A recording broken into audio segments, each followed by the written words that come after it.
السلام عليكم ورحمة الله وبركاته. أهلا بكم عام جديد، معاكم سالي من قناة سالي هوم.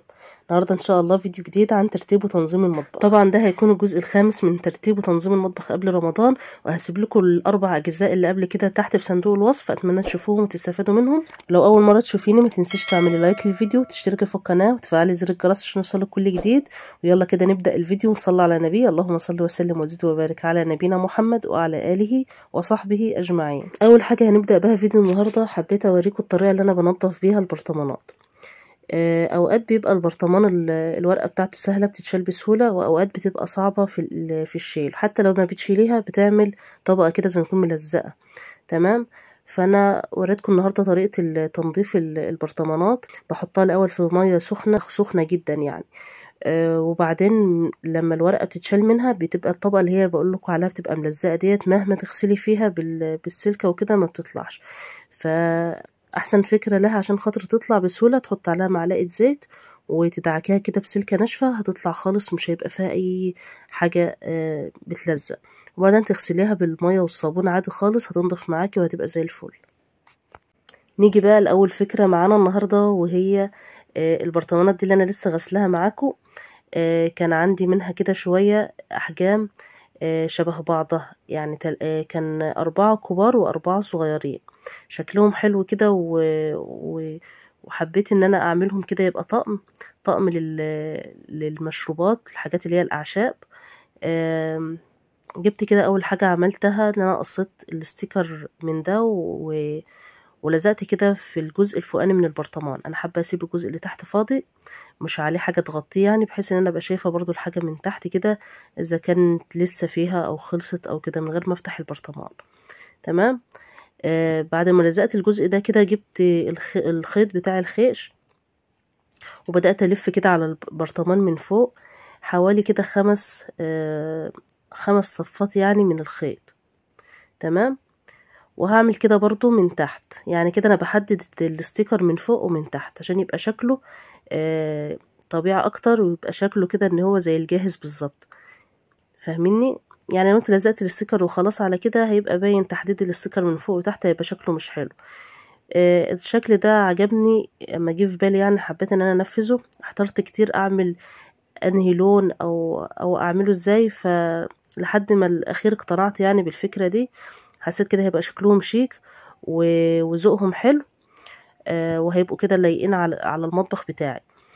الغطيان طبعا كان في جزء منهم اسود والجزء التاني لونه بني، فانا صبغت كده الغطيان الصغيرة باللون الاسود عشان خاطر يبقى كله شبه بعضه، ويبقى كده شكلهم متناسق مع بعضه بالشكل ده كده. ده شكلهم من نهائي. بقى هجيب كده اللزق بتاع الشكرتون والزق كده عليه قطعة صغيرة، واكتب اسم الحاجة اللي انا هحطها جواه. طبعا احنا في الاجزاء اللي قبل كده كنا بننظم دواليب المطبخ من جوه، ودلوقتي انا بعمل حاجات عشان انظم الرخامه بتاعه المطبخ، انظم الاجزاء اللي هي ظاهره من المطبخ. فعشان كده اهتميت كمان بالشكل اكتر، بحيث ان هو يبقى متناسق كده للمنظر العام ويبقى مريح للعين. ده شكل الطقم في النهايه، شكله حلو جدا وبسيط وشيك. ولو هتشتريه من بره هيبقى بسعر غالي. تمام. بدأت بقى أعبي بالحاجات اللي عندي. طبعا حطيت فيه الكركديه، الحلبة واليانسون والشمر، وحطيت بقى شوية حاجات كده اللي هي اللي ملهاش دعوة بالتوابل، الحاجات اللي أنا بستخدمها مثلا لو أنا هعمل حاجة زي الحاجات المشروبات السخنة يعني. تمام. ده النعناع بقى شكلهم بالمنظر ده. دي قهوة عربي اللي هي بتتغلى وبتاكل معاها تمر، بتبقى حلوة برضو. فانا كان عندي كمية صغيرة حطيتها في البرطمان الصغير ده، وده الشكل النهائي. اتمنى يكون عجبكم. لو عجبكم انزلوا حطوا لايك واشتركوا في القناة بقى علشان تشوفي كل الحاجات اللي انا بنزلها اول باول. ما شاء الله شكلهم حلو جدا. طبعا اللون الاسود مع الخيش بيدي شياكة، وشكلهم ما شاء الله تحفة. اتمنى الفكرة تكون عجبتكم، ويلا بينا كده ندخل على الفكرة التانية النهاردة. تاني فكرة معانا النهاردة برضو هنستخدم فيها البرطمانات بنستخدمها في حاجات كتير جدا. بنغير شكلها بطرق مختلفة وبتنفعنا جدا في تنظيم المطبخ. هجيب دلوقتي كده ستيكر الخيامية وهو متوفر جدا اليومين دول علشان رمضان بقى، كل سنة وانتم طيبين. وانا حبيت برضو اعمل حاجات كده شكل رمضاني علشان برضو تجديد المطبخ، واعمل كده حاجات لرمضان. جبت كده الاستيكر بتاع الخيامية وبدأت كده اقص منه جزء صغير وهلزقه كده على في البرطمان، بس من النص في منتصف البرطمان بالظبط. وهجيب برضو كده جزء واغلف بيه الغطا بتاع البرطمان. عايزة بقى اقول لكم ان انا الفترة اللي جاية هعمل فيديوهات حلوة لرمضان. استنوا الفيديوهات الجديدة، هعمل تغيير كده بسيط في المطبخ. ان شاء الله يعجبكم. طبعا انا بعمل كل حاجة بايدي، يعني انا بحب اعمل اي حاجة في المطبخ بايدي. فانا هعمل كده شوية ديكورات حلوة للمطبخ، وهنفرش المطبخ مع بعض وننضفه مع بعض. استنوني في الفيديوهات الجديدة بإذن الله. واشتركوا في القناة وفعلوا زر الجرس، وانتظروا الجديد دايما مني. طبعا بشكر كل اللي اشترك في القناة جديد، وبشكر كل اللي بيكتب لي تعليق حلو. انا والله بستناكوا وعارفاكوا واحدة واحدة. ربنا ما يحرمني منكم ولا من وقفتكم جنبي ودعمكم ليا المستمر. خلاص كده خلصت تغليف الغطا، وعملته من فوق ومن تحت برضو علشان يبقى زيادة امان كده. لو الغطا مثلا قديم شوية ولا كده، يبقى ايه، احنا غلفناه من بره ومن جوه عشان برضو نحافظ على الحاجة اللي جوه البرطمان. خلاص هزينه بقى كده بشريط البومبوم ده من على الغطا كده، علشان خاطر اغطي الحاجز اللي هو الفاصل اللي هو ما بين الستيكر اللي انا عملته في الغطا من فوق ومن تحت. وهكمل كده تزيين للبرطمان. برضو هعمل كده تحديد للستيكر من فوق ومن تحت بالشكل ده كده. ولو انت مش عايزة تعملي في الغطا ما تعمليش. ده كده شكلهم. عملت 3 برطمانات نفس الحجم بالظبط، بحيث يبقى طقم كده لايه، هعمله للشاي وللقهوة وللسكر. يبقى طقم كده يتحط على الرخامة، يبقى شكله حلو ومدي بهجة كده عشان خاطر رمضان. كل سنة وانتم طيبين طبعا. فانا حبيت ان انا اعمله كده بالخيامية، بحيث انه يبقى ايه، حاجة مختلفة ويدي كده فرحة لرمضان وتجديد برضو لشكل المطبخ وللديكور بتاع المطبخ. كل سنة وانتم طيبين، وكل سنة والأمة الإسلامية كلها بخير يا رب. دايما أحب أعمل لكم الأفكار السهلة البسيطة الغير مكلفة خالص، مش هتاخد منك لا وقت ولا مجهود ولا حتى تكلفة. كام برطمان كانوا هيترموا، عملنا بيهم طقم حلو جدا لرمضان، تغيري بيه شكل المطبخ وكمان تستفادي منهم. لو عجبتك الفكرة ديت، تنزلي اعملي لايك للفيديو واشتركي في القناة وفعلي زر الجرس، ويلا بينا على الفكرة رقم 3. تالت فكرة معانا النهاردة، هنعمل إعادة تدوير لعلبة اللبن دي. هنعمل منها كده منظم سهل وبسيط وشكله حلو كده، علشان برضو تغيير المطبخ لرمضان. جبت كده قطعة من الخيش ده بيبقى متوفر برضو في الشكاير بتاعة الرز لو عندك منها، او الشكاير بتاعة البصل، يعني بيبقى موجود. ولو انت عايزة تشتريه بيبقى موجود برضو، بيتباع برخيص مش غالي. انا جبت كده قطعة منه وبدأت اغلف كده الجزء نص العلبة من فوق، وهدخل كده بقية الجزء بتاعها من جوه، بحيث اغلف العلبة من بره ومن جوه. يبقى كده قطعة من الكرتون مدورة على قد القاعدة بتاعة الصفيحة، وهغلفها بالخيش برضو، وادخلها كده في العلبة من جوه، علشان تبقى ايه، تبقى العلبة متغلفة من تحت. كمان تمسك لي اطراف الخيش من جوه، علشان ما يطلعش بعد كده او يبقى شكله مش حلو يعني. تمام كده غلفت القطعة، وهدخلها دلوقتي في العلبة بالشكل ده. طبعا هستخدم مسدس الشمع، خلي بالك علشان بيبقى سخن جدا واتلسعت منه كام مرة وانا شغال. تمام كده خلصت. هجيب بقى كده قطعة من قماش الخيامية، كانت موجودة عندي من السنة اللي فاتت. هقص كده برضو قطعة كده صغيرة على قد الجزء اللي هو نص العلبة من تحت.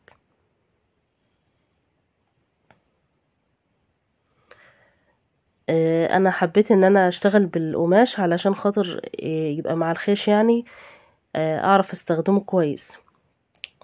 كنت بفكر اعمل الستيكر، بس حسيت ان هو مش هيبقى حلو زي ان هو يبقى كلته قماش مع بعض، يعني قماش الخيامية مع القماش بتاع الخيش. هلزق كده بمسدس الشمع واثبت الاطراف بتاعه القماشه، وطبعا اتني الطرف بتاعها علشان القماشه لما انا اقصتها بتعمل كده بتنسر وتطلع خيط صغير. فانت تتني الطرف بتاعها وتلزقي علشان بعد كده القماشه شكلها ما يبصش معاكي.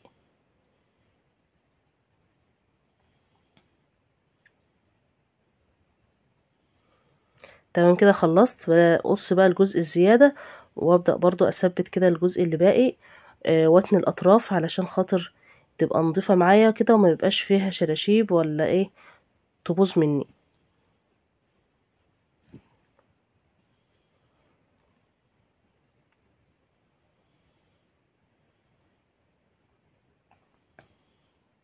تمام كده خلصت كده بقى، وهبدأ ازينها كده بشريط البومبوم. انا استخدمته كتير في الحاجات بتاعه رمضان ديت علشان هو بيدي برضو شكل حلو للحاجات بتاعه رمضان. يعني هو بيبقى حلو مع الحاجات بتاعه رمضان اكتر. كمان الميكس بتاع الخيش والخيامية بيدي شكل حلو جدا. شكلها على الطبيعة كمان اجمل بكتير. تمام كده خلصت لزق الحاجات، ولو في اي فتلة كده ولا كده تقصيها عشان خاطر يبقى الشكل الاخير شكله حلو. ده شكل المنظم بتاعنا الاخير. حطيت كده في المعالق الخشب، ولو انت عايزة بقى تحطي اي حاجة فيه تحطي، بياخد كتير وبيشيل ادوات كتير من المطبخ، عشان طبعا يبقى محطوط على الرخامة كده يلملك الدنيا وينظم لك المعالق الاسباتولات كل حاجة. نيجي بقى للفكرة رقم 4. هنعمل كده منظم برضو سهل جدا وبسيط. انا عملت واحد شبهه المرة اللي قبل اللي فاتت، بس ده نفس الفكرة بس الشكل مختلف. ده هيبقى مستطيل ورفيع هيتحط على الرخامة برضو ننظم بيه الرخامة بتاعتنا. هجيب كده قطعتين من الخشب. القطعة الأولانية ديت عريضة شوية، والتانية ديت كانت برضو نفس طول الخشبة اللي أنا بدقها دي، بس قطعتها نصين كده بحيث ان انا اعملها زي رجول كده للمنظم. همسمرهم كده بالمسامير الرفيعة، وبعد ما اخلصهم بقى بالشكل ده كده هبدأ بقى اغلفه بالستيكر. ممكن تدهنيه باللاكيه، بس طبعا لو انت حابة حاجة اسهل ومن غير بقى عك الدهان وكده ويكون سهل وسريع معاكي يبقى هو الستيكر احسن حل. هنعمل كده بالستيكر الحراري الرخامي شكله حلو جدا، وممكن تعملي بقى الاسود، ممكن تعملي الابيض زي ما تحبي، ممكن كمان تعملي اللون الخشبي، يعني على حسب لون مطبخك اعملي. احب بقى افكركم اللي انا عملت افكار كتير جدا لتنظيم المطبخ. كنت عاملة 4 اجزاء قبل كده، والجزء كان فيه 4 افكار، وفي جزء منهم كان فيه 5 افكار، يعني 4 في 4 ب16 فكرة، وكمان فكرة في الجزء اللي هو كان قبل الاخير، فيبقوا حوالي دلوقتي كده 17 فكرة.